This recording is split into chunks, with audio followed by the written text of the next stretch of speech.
Jai Vishnupad Paramahamsa Parivrajacharya Ashtotara Shata Shri Srimad His Divine Grace Abhishanaravin Bhaktivedanta Swami Srila Prabhupada Ki Jai. Jai Vishnupad Paramahamsa Parivrajacharya Ashtotara Shata Shri Srimad His Divine Grace Bhakti Siddhanta Saraswati Maharaj Prabhupada Ki Jai. Grantaraj Srimad Bhagavatam Ki Jai. Samaveta Gaur Bhaktivinoda Ki Jai. Jai Nitai Gaur Premanande.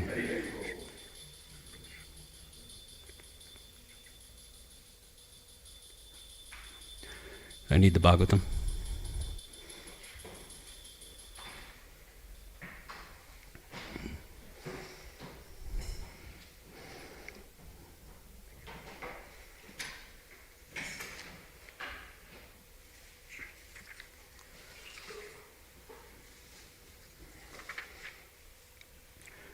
Om Namo Bhagavate Vasudevaya.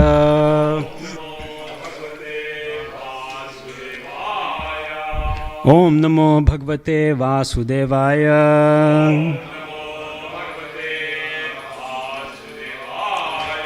Om Namo Bhagavate Vasudevaya.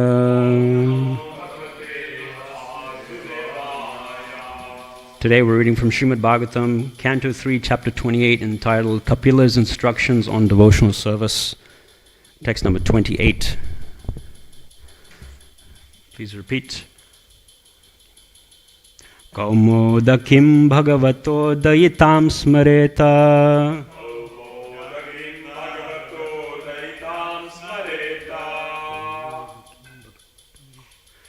Kaumodakim bhagavato dayitam smareta.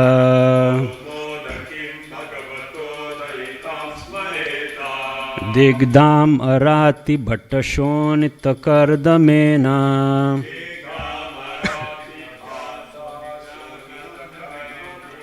Mala madhu vratavaruta giropagushtam. Chaityasya tattvamamalam manimasya kanthe.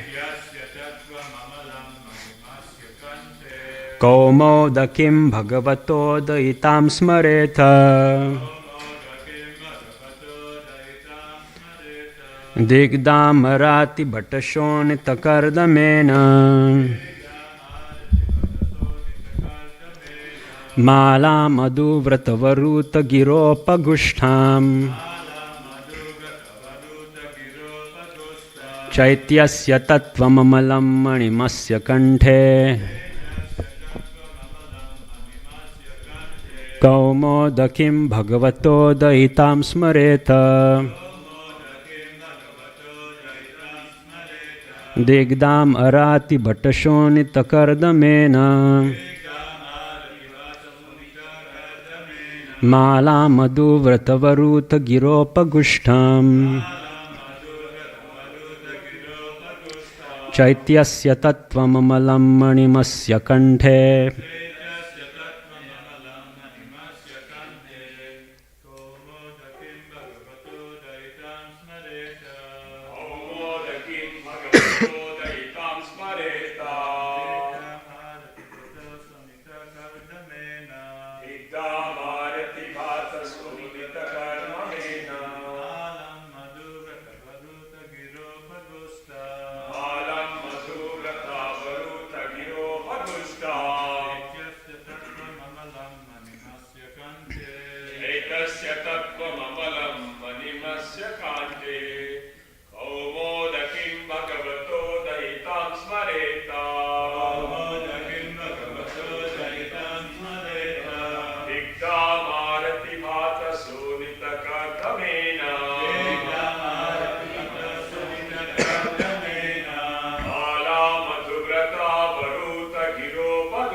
Malam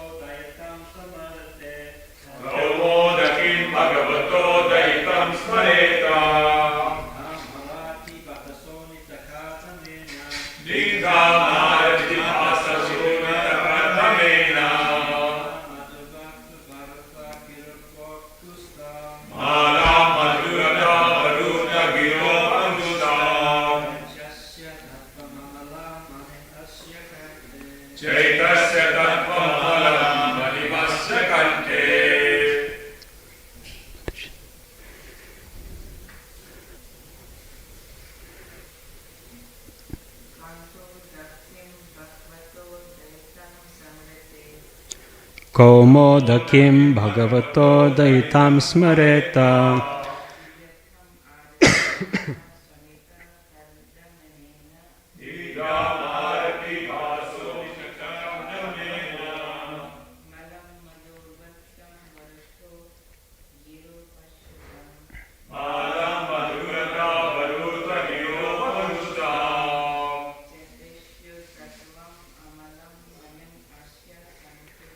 Chaitasya tattvam amalam manimasya kanthe. Translation and purport by His Divine Grace A.C. Bhaktivedanta Swami Srila Prabhupada Ki Jai. Translation: the yogi should meditate upon his club, which is named Komodaki, and is very dear to him. This club smashes the demons, who are always inimical soldiers, and is smeared with their blood. One should also concentrate on the nice garland on the neck of the Lord, which is always surrounded by bumblebees, with their nice buzzing sound. And one should meditate upon the pearl necklace on the Lord's neck, which is considered to represent the pure living entities who are always engaged in His service.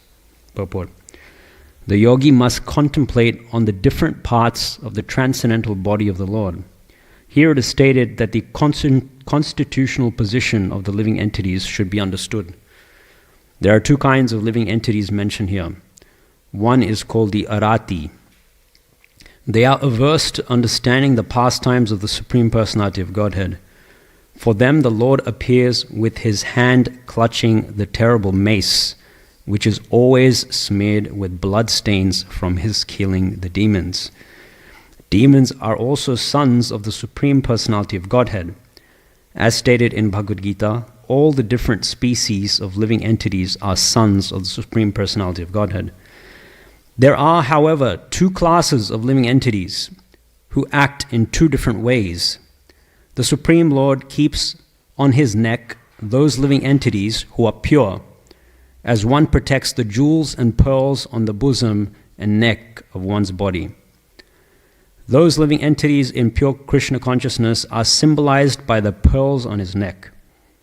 Those who are demons and are inimical towards the pastimes of the Supreme Personality of Godhead are punished by His mace, which is always smeared with the blood of such fallen living entities.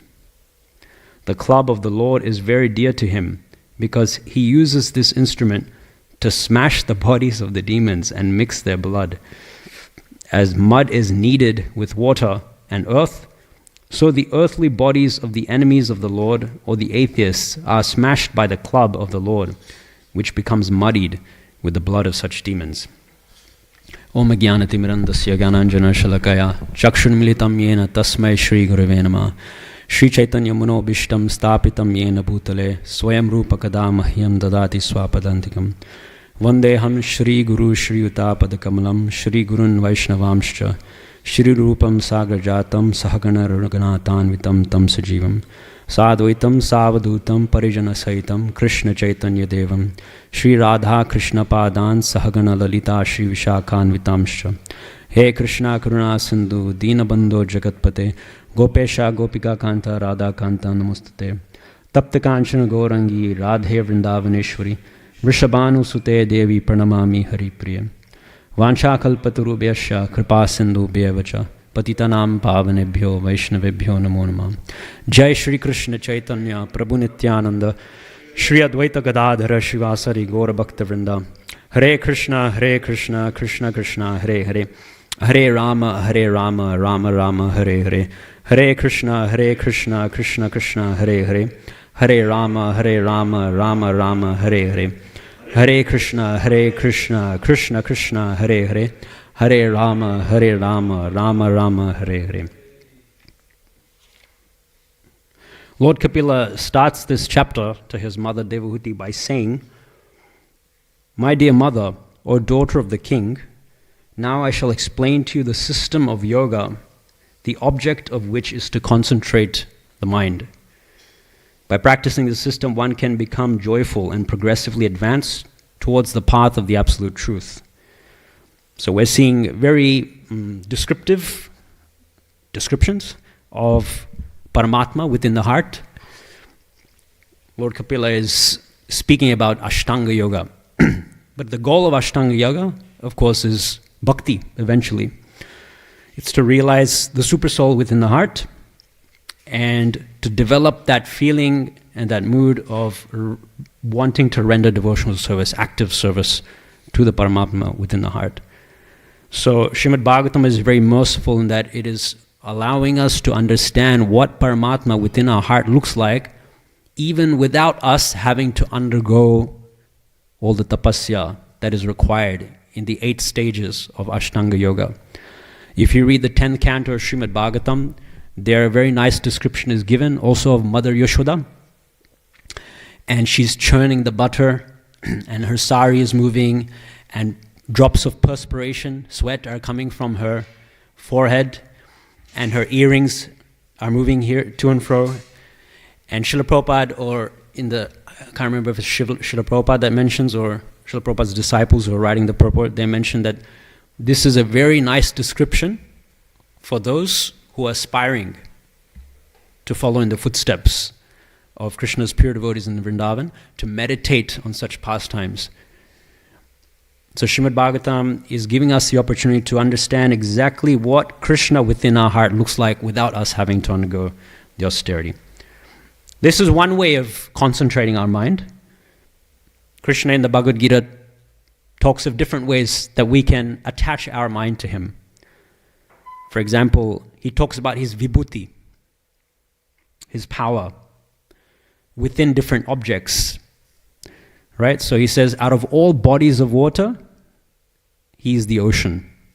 So when we see the ocean, we can remember Krishna. Out of all immovable objects, he's the Himalayan mountains. He's the taste in water. He is the ability, the strength, the power within human beings. So when we see such amazing things within human society, within nature, that's another way that we can meditate on Krishna. In the 12th chapter of the Bhagavad Gita, Krishna gives other ways that we can meditate on. Like he says that the best way is to just focus our mind on him and render service to him. But he says if that's not possible, then at least try to follow the regulative principles of Bhakti Yoga. Perform Vaidhi Bhakti. Because the Guru says to wake up in the morning, then we wake up in the morning. Because the Guru, the Shastra tells us that we should chant Hare Krishna, then we chant Hare Krishna. Not because we have any taste for it, not because we want to do it, but because some higher authority is telling us. So like that, Krishna says, if you can't follow out of spontaneous attraction, then follow because of rules and regulations. If you still can't do that, then he says, sacrifice whatever is dear to you for the Krishna consciousness movement. And there Srila Prabhupada mentions that fabulous way to support the Krishna consciousness movement, particularly the preaching aspect, is to give a certain quantity of your donations, like in donations, whatever your salary is, to give something, and then in that way your work becomes purified in the mature world. And he says if you still can't do that, then at least develop a sense of renunciation. You don't have to give or sacrifice anything in the transcendental service of the Lord, but at least develop some sort of renunciation from this world. And that will gradually take you higher. So if you see, Krishna is he's very adaptable, he's very fluid, he's very dynamic. And I feel that as devotees, we should also be like that, not only for ourselves, but also when we're dealing with other people as well. It's very much required when you're preaching, because like Bhaktivinoda Thakur, he says that, and I really like this, it's really stuck in my head, he says that humility means to not have any expectations. Right? So when we're preaching, if we have certain expectations on the person that we're preaching to and they're not met, then we'll get disturbed. We'll get discouraged. Or if we have certain expectations on ourselves, the night before we make a vow, right? I'm going to wake up tomorrow, 3 o'clock. And then somehow our alarm rings and we don't wake up, we're still sleeping. And then, the Prabhus next to us, they wake us up at 4:25, just before Mangalarti. And what happens? We get annoyed. We get upset. I couldn't stick to my plan. So it's not wrong to be rigid in Krishna consciousness. It's a very good thing. For example, in Chaitanya Charitamrita, we see that Raghunath Das Goswami, he was extremely rigid in his sadhana, in his chanting. It's explained, Krishna Das Kaviraj Goswami explains, he was so rigid that his sadhana, his japa, everything about him was like lines on a stone. If there's a line on a stone, you can't get rid of it. It's there. So his sadhana was like that. That's good rigidity. I'm not talking about that type of rigidity. I'm talking about in Krishna consciousness, like the nature of the mature world is always changing. But if we hold certain conceptions, things have to be done. Krishna service has to be done in this way. And we're not dynamic with the changing world, then we may get upset. Our preaching may not be as effective as it could be. Srila Prabhupada says in one of his purports in the first canto that the intelligent devotees of Krishna, of course, are all intelligent, but we should be looking for new and novel ways, Srila Prabhupada says, to inject Krishna consciousness into the minds of the dull population, Srila Prabhupada says. So we should always be thinking. Srila Prabhupada was always thinking as well how he can preach this seemingly simple principle that we're not the body, that we're not the mind, we're the soul. He was thinking, always meditating, what different examples can I give so that people can understand this? So Srila Prabhupada was always meditating like that. There are downsides if we're too rigid in Krishna consciousness. Like, I remember when I was in high school, so one of the subjects I had was ancient history. And I guess, everyone here has studied some form of ancient history. We were learning about the Spartans. Maybe you've heard of the Spartans. They were made famous by a certain movie that was released some time back. So in Greece, it was called the Peloponnese, this region of Greece. And there were 3 great kingdoms in the Peloponnese. We're talking about 400 BC, right? 400 years before Christ. There was Sparta, the kingdom of Sparta. There was Thebes, and then there was Athens. And Athens is the capital of Greece today. It existed back then as well. Great civilization. Now, Spartan society was very similar to Vedic society. Of course, it was a monarchy. There was a king who was in charge, a very qualified king. They also had a system of Gurukul, and it was called the Agoge, A-G-O-G-E, Agoge system. Now, one thing that we need to know about Sparta is that it was a military state. They only believed in Kshatriyas. Everyone was trained to become a Kshatriya. Of course, some of the elderly, like men in society, they became like advisors to the kings, so you can say like brahmanas. But they were so strict and they were so rigid in having that ideal utopian society that eventually it caused the downfall of their civilization. For example, I remember that there's a volcano. I don't know if it's still alive or if it's extinct, but I think it's called Vesuvius. And when a child was born in Spartan society, the parents of the child, like newborn baby, they would give it to some priest, some person, some elderly person, a respected person, and this person would hold the baby on top of this mountain on a cliff and observe the baby for any physical defects, such that if the baby was kept alive, when the baby grew up, this person would become an incapable or would not fit in with Spartan society and its ideals and its superiority and its purity. So if a certain baby had some defects, then the priest would throw the baby off the cliff. This is true historical fact. This is one way in which Spartan society kept its rigidness of what it wanted to, because it wanted to become a superpower. They only wanted strong, healthy individuals in their society. So even in the Agog system, the young boys who were sent there, they were encouraged to steal, to fight, to wrestle, all these different things. And when they came of age, immediately they joined the army. And Spartans are famous for a certain fighting unit called the hoplite. So basically, you may have seen, I don't know, they have a round shield, and they have this really long spear, maybe like 5-6 meters or something. It's a really long spear, actually. And they had a saying in Spartan society that when the men, when they went to war, their wives would say that come back with your shield or come on your shield. So come back with your shield means come back victorious, holding your shield, or come on your shield means the dead body of the husband would come back on the shield. So you can see how strict they were. Now, as time passed, things were changing in the Peloponnese. Other civilizations, the other kingdoms like Athens, it was upgrading its technology. They were developing a navy, something that Sparta didn't do.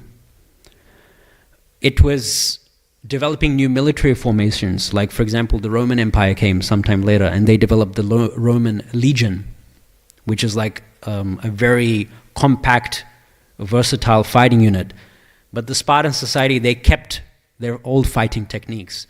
They didn't believe in invading other lands and expanding their kingdom. They didn't believe in wanting to learn about other religions, other cultures, anything like that. They were just fixed on themselves.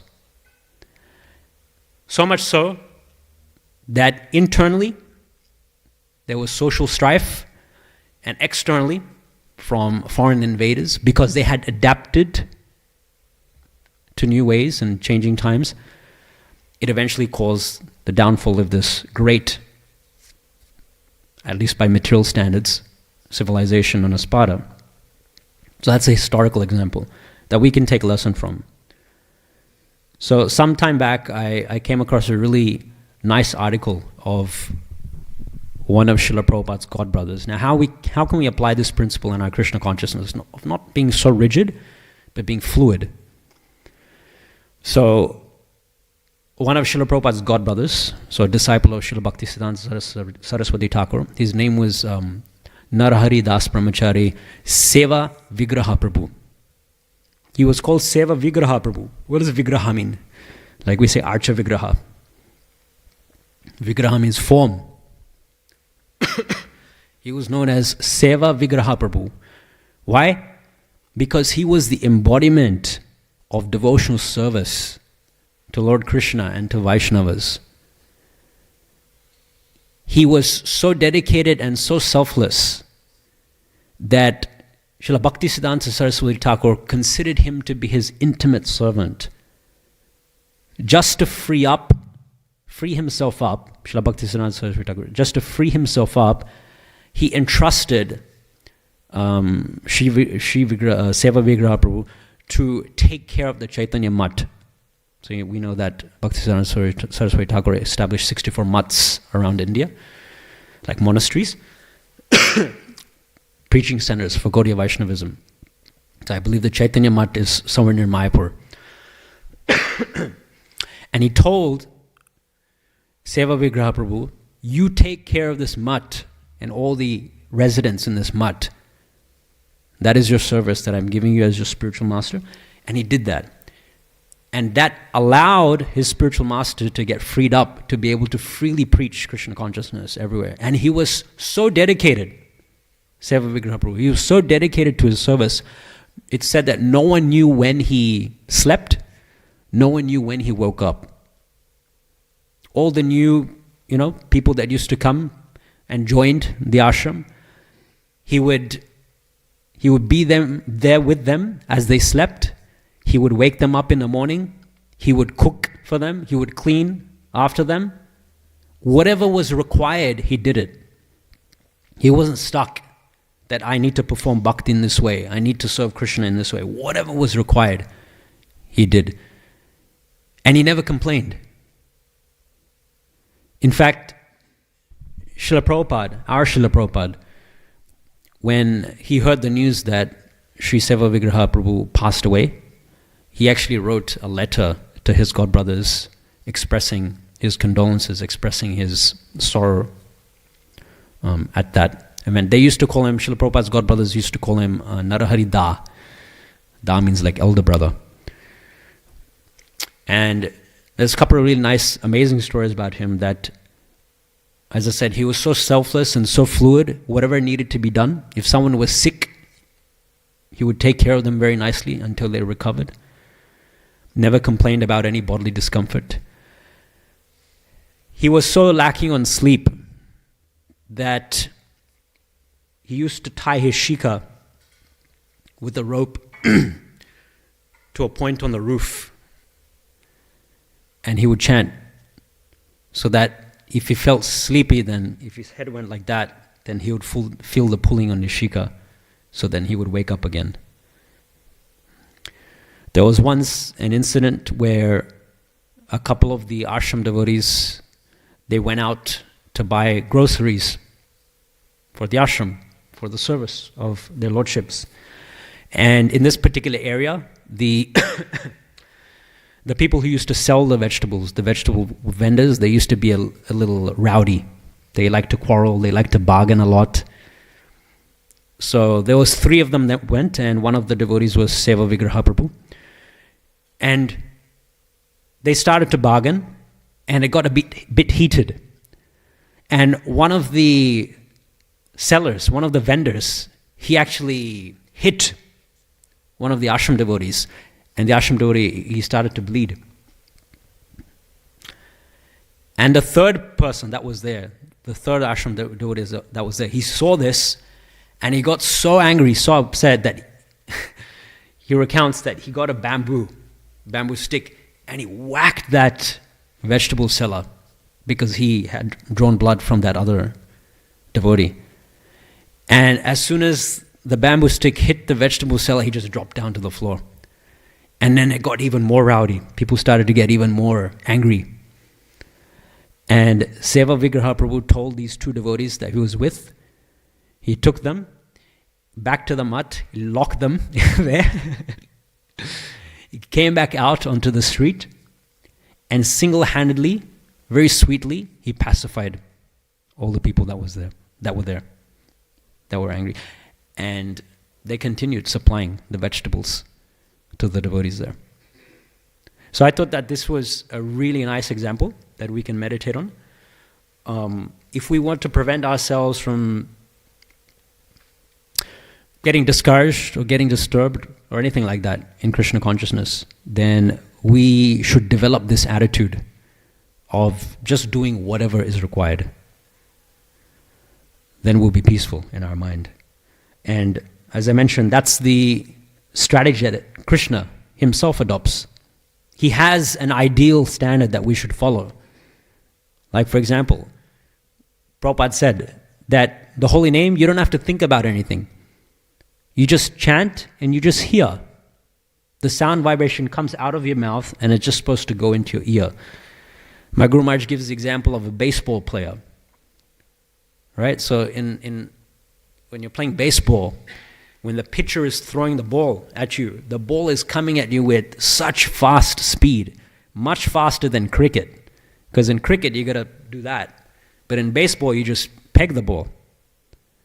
And it's coming at you. And the batsman, he has no time to think what to do. He just sees the ball and he just swings.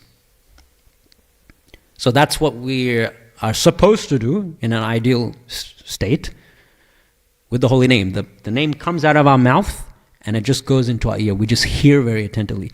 But sometimes we can't do that. Our mind is disturbed. We may be under the modes.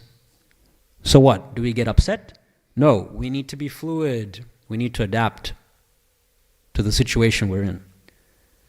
So hence, Srimad Bhagavatam is giving us nice descriptions. So when our mind is disturbed, when we can't focus, maybe when we haven't had enough rest and we're feeling tired and sleepy, Srila Prabhupada himself showed us that we can stand up, walk and chant. Right? Traditionally, meditation is done sitting down, straight back, eyes closed. Yes, that's the ideal way. But it may not be applicable to the majority of us. So Srila Prabhupada showed. There was a video of Srila Prabhupada pacing back and forth in his room, chanting Hare Krishna. Srila Prabhupada used to chant his rounds on the morning walk, right? On the side of a beach or in a garden. That doesn't mean we imitate Srila Prabhupada purposely. Or let me talk to other people and chant, not like that. But Prabhupada is telling us that we can be practical, as long as the principle is there, that we're trying to be focused on the holy name in Krishna consciousness. So, in the mood of Srila Prabhupada, in the mood of Srimad Bhagavatam, descriptions are given here about different aspects of the Supreme Personality of Godhead. Maybe we can quickly talk about it. There's some key things that this verse is telling us. The first one is the Komodaki. So here it's saying the yogi should meditate upon his club, which is named Komodaki and is very dear to him. So Krishna has a mace, in Sanskrit is called Gada. So one of the Panchatattva, his name is Gadadhara. Gadadhara means one who holds the mace. So there's different avatars of Krishna that specifically carry the mace. Can you think of someone? Sorry? Hanuman, yes, Hanuman, but Hanuman is a devotee of Krishna. So we're talking Krishna. Which form of Krishna specifically carries the mace? Varahadev. You know Varahadev when he's fighting with Hiranyaksha? So one of the key weapons that he uses is his Komodaki there, the mace there. Another form of Krishna that carries the mace is Lord Narsimha. If you look at pictures of Lord Narsimha, especially when he has multiple hands, you'll see, so one of the weapons that he's holding is the mace there. Krishna used the mace particularly against two demons. Does anyone know who they are from the Krishna book? Yeah, spot on. Shalva and Dantavakra. So you know Rukmini's Swayamvara? Her brother Rukmi wanted Rukmini to get married to Shishupal. But Rukmini she wrote a letter to Krishna to come and kidnap her because she had developed an attraction to Krishna.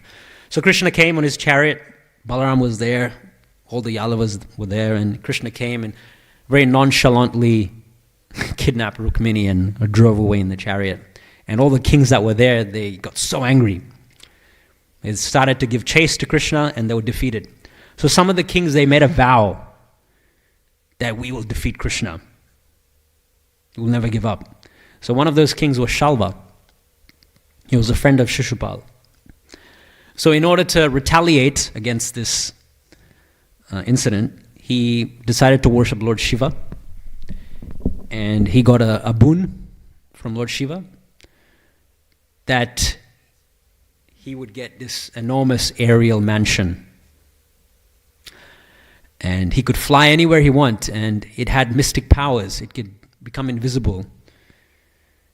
And he lived on that.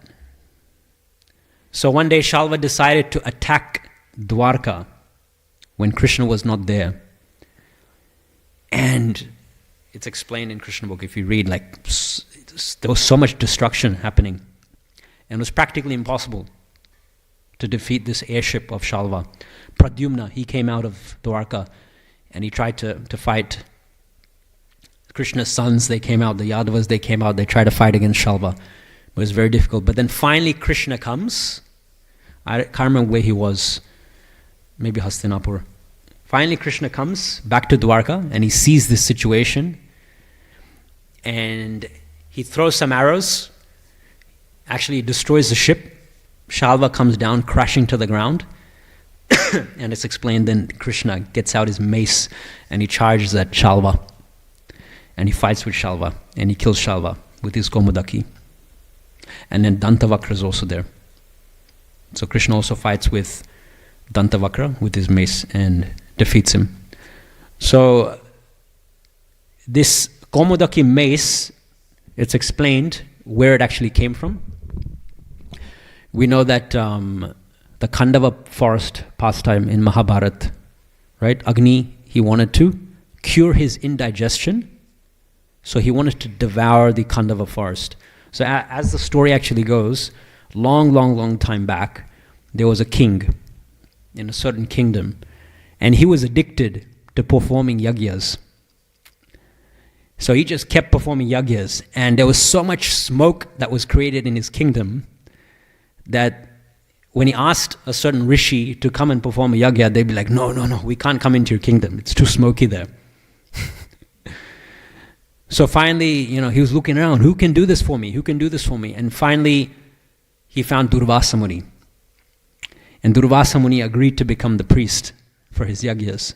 So Durvasa Muni came, and again, he continued doing the yagyas and explained, he continued doing yagyas non-stop for 12 years. And by the end of 12 years, Agni had consumed so much ghee, so much food, that he got indigestion. So, in order to cure that indigestion, it was suggested, I think by Brahma, that he can eat the minerals and the herbs which are growing in this specific forest called the Khandava forest. So when he tried to devour this forest, when he tried to set ablaze this forest to get these herbs and minerals, Indra, who for some reason at that time was his enemy, always showered down rain. So Agni couldn't do it. And Indra had his friend Takshak, who was a snake. And Takshak was against the forest getting burnt. Why? Because snakes are always, crawling and slithering on the ground. So he was against it as well. So both Indra and Takshak were against this. And then finally Brahma told him, look, this is only going to be possible for you. It's only going to be possible for you to cure your indigestion when Nara-Narayan themselves come. So we read that famous pastime in Mahabharata when Krishna and Arjuna, who are no different from Nara-Narayan Rishi, they come. Agni asks for their help, and they help. And Agni is able to devour the entire Khandava forest and cure his indigestion. To praise, to give a gift to Krishna, at that time Agni asks Varuna to give a mace. So one of the gifts that Agni Dev gives to Krishna at that time is the Komodaki. Of course, that doesn't mean Komodaki or the Sudarshan or anything that belongs to Krishna. Everything belongs to Krishna. But the Komodaki is eternally a weapon of Krishna. But according to this pastime, how did Krishna get it in his earthly pastimes? It was given to him by Agnidev, even though it actually belongs to him. That's the Komodaki. One should also concentrate on the nice garland on the neck of the Lord. What is the garland on the neck of the Lord called? Krishna's famous garland? Vaijayanti. Vaijayanti Mala. In Vishnu Sahasranam, Vaijayanti Mala it's actually called Vanamali or Vanamala. So we have our devotee in our temple, Vanamali Pr. So Vaijayanti means, literally it means victory garland. And Krishna wears this garland. So Gopinath is wearing this garland now. And the specific criteria of this garland is that it reaches pretty much to below Krishna's waist, like to his knees, to his ankles almost. It's a very big garland. And Srila Prabhupada mentions in his purports that this garland is made up of 5 different types of flowers of 5 colors. Don't ask me what they are. I don't know off the top of my head what these 5 flowers are. But 5 different flowers with 5 different aromas and colors is what makes up the Vaijayanti Mala. It also has jewels in it. So it has pearls, rubies, emeralds, sapphires, and diamonds. Diamonds, pearls, ruby, sapphire, emerald. Yeah, 5. It has 5 gems which are studded in it as well. So that is the Vaijayanti Mala. And if you see, especially for festivals, when devotees painstakingly make garlands for Radha Gopinath, you'll see that they actually put jewels and gems in the garlands as well. So that's Krishna's Vaijayanti Mala. And then finally, it's saying here, this is a very interesting point, that Krishna wears a pearl necklace upon his neck. And it's considered to represent the pure living entities who are engaged in his service. And Srila Prabhupada makes a really nice point in his purport. He says that just as when we wear a necklace, it's very valuable and we take good care of it. So Krishna himself, he wears a pearl necklace of his pure devotees around his neck. And even though Krishna is impartial, he treats everyone equally. Still, Srila Prabhupada says, Achintya Beda Beda, still he treats his pure devotees more equally. He gives them extra care, extra love, because of their surrender to him. They've used their individuality in the proper way. They haven't exploited it. So I'll finish with this, again, quick historical example from his ISKCON, speaking of garlands and pearl necklaces of living entities, of pure devotees. Devotees used to offer Srila Prabhupada garlands, and of course Srila Prabhupada appreciated that. But Mahaprabhu's mood is Yara Deko Tareko Krishna Upadesh, Amara Agya Guru Hai Tare Desh. And Srila Prabhupada's mood was exactly the same thing. To become a guru, to introduce people to Krishna consciousness, and to bring more fallen conditioned souls to surrender to the lotus feet of Krishna. So one prominent disciple of Srila Prabhupada, His Holiness Tamal Krishna Maharaj, who was at one point in time preaching in India, but then he decided that, of course he took Srila Prabhupada's permission, he decided that he wanted to do some preaching in the West as well, to come back to America. So Srila Prabhupada told him, okay, come back to America, start some book distribution, some preaching there. So he came back and he started the famous Radha Damodar party. 6 buses, something like 15 or 20 vans, 150 brahmacharis. He assembled this party by himself and with the help of his godbrother Vishnujan Maharaj. And it was so successful, it was like a tidal wave across the American continent, the Radha Damodar party. And at one point, he decided to make a vow, and Lokanath Maharaj, he mentions this. He decided to offer Srila Prabhupada a mala, like how we have our japa mala with 108 beads. Instead of offering Prabhupada just any ordinary pearl necklace or any ordinary garland, he decided to offer Srila Prabhupada a mala of 108 jivas. That was his vow, that was his determination. For Srila Prabhupada, I will make 108 devotees for this party, and I'll offer them to Srila Prabhupada. So there are accounts, I think it's in Great, what is it? What's that book? Servant of Servant? I don't remember the details, but I remember he gets like, he brings in like 10 brahmacharis or something that he's just recently made, and they're all in saffron, all shaven-headed, and he brings them in front of Srila Prabhupada, and they all pay their obeisances, and they all offer a flower to Srila Prabhupada, and Srila Prabhupada was so happy, so joyful. So this is because Tamal Krishna Maharaj and Srila Prabhupada are both conjointly assisting in adorning Lord Krishna, Lord Vishnu with this pearl necklace of jivas. Okay, so we'll finish here. Any quick question, comment? Lord Narayana referred to the personality is referred to in this shloka, in this particular shloka. Like, I mean, when it's being described about, Kamalaki Jehu, holding the club, etc. So is it the personality Lord Narayana we should understand? I think the context here is the Paramatma, so Kshirodakashay Vishnu. He's talking about the Lord in the heart because he's talking about Ashtanga Yoga. If you see the context at the start of the chapter. Yeah. Yes, Ron. I have a question for young Vaishnavas. I always have this discussion with my friend who says, if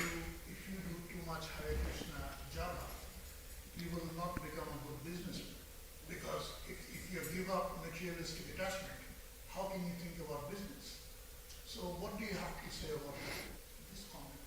How do we ensure that if we turn it upside down, like, is there anything else that we have to do so that whilst we chant Hare Krishna, we can also do good business? So, normally a materialistic person performs good business. Why does he engage in good business? For himself or his family. Right? For reputation, for wealth, to have a peaceful, happy life, comfortable life. That's his drive, his or her drive to engage in entrepreneurship. But devotees have a much greater, stronger, profound reason to engage in business if they want to do that. And that's to do it for Krishna. So the beauty of Bhakti Yoga is that we can do anything that materialistic people do.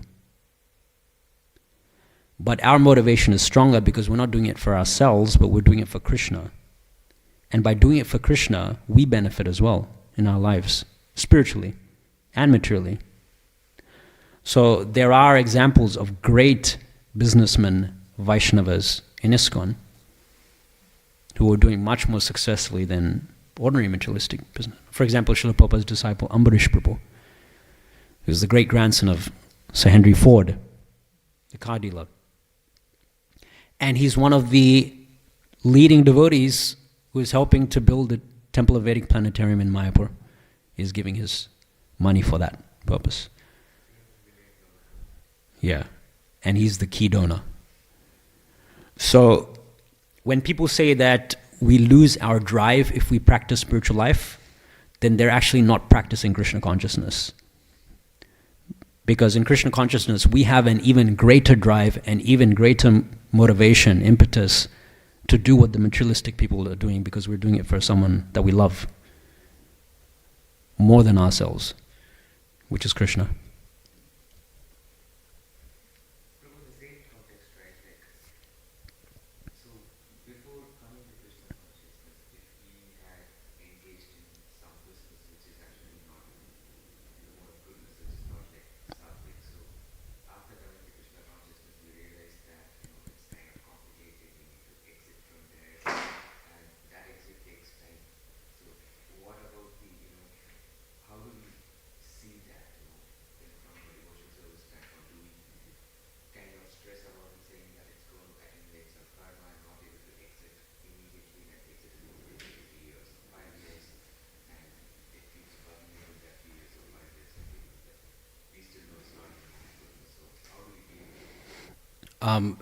You're obviously asking a question specific to something, some situation. In principle, it's always good to get guidance from someone about that. But Krishna consciousness is about lifestyle management. That means if we're doing something before we come to Krishna consciousness, which is not favorable, then when we come to Krishna consciousness, we should engineer our lifestyle to make it more favorable. And if that means it takes time for this to phase away, then it takes time. But Krishna will see that we're trying from our side to come to a different way of living, and that will be appreciated. In principle. Okay. We'll finish here. Grantaraj Srimad Bhagavatam ki jai, Jagat Guru Srila Prabhupada ki jai.